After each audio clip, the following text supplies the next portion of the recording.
वहाँ बुलाना चाहिए, यहाँ आना चाहिए।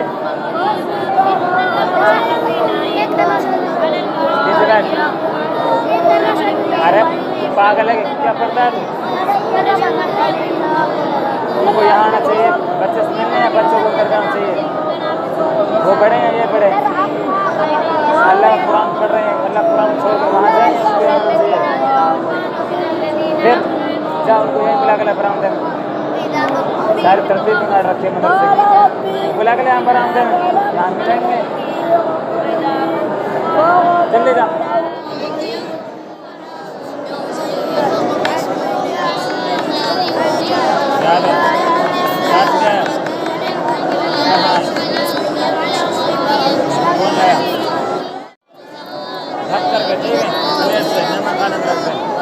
आवाज से बड़ा आवाज से